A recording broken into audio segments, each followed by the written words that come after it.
What is my favorite genre? Well, if I look at my Goodreads account, which I set up January 1st, and which has all the books that I've read so far this year in January, February, and March, one genre in particular has way more than the others: mysteries. What are some must-have books for my library? Well, I don't feel a need to own everything that I read, but I always must have a stack of books from the library ready for me to read. What's the most expensive book I ever bought? Probably textbooks for school. Like this one.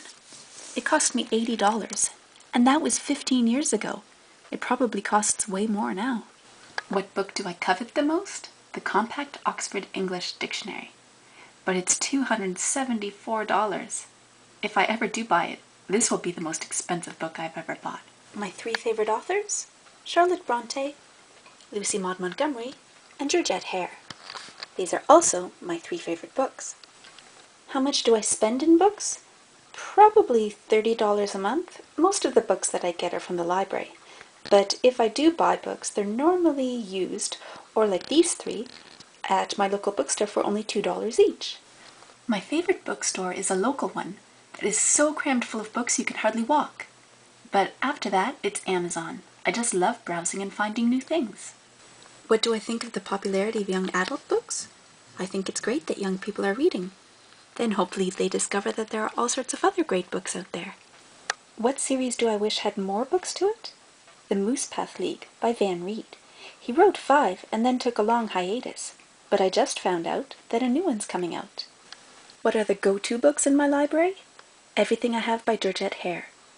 Every couple of years I just get a craving and I reread all of them. They're just so funny and witty. What book do I have in my purse right now? How did you know I have a book in my purse? Well, it's true. I always do. And right now, it's Rob Roy by Sir Walter Scott. This is the third classic by Sir Walter Scott that I've read, but it's a little dry. What is the most prized book in my collection? Probably this one, Pistols for Two by Georgette Hare. It was my grandmother's, so it has sentimental value because it was hers, and also because it introduced me to the inimitable Georgette Hare, the closest thing to Jane Austen. What non-fiction books do I have? Well, fashion, art, architecture, business, mathematics, literature, science, medical, history, music, and cookbooks.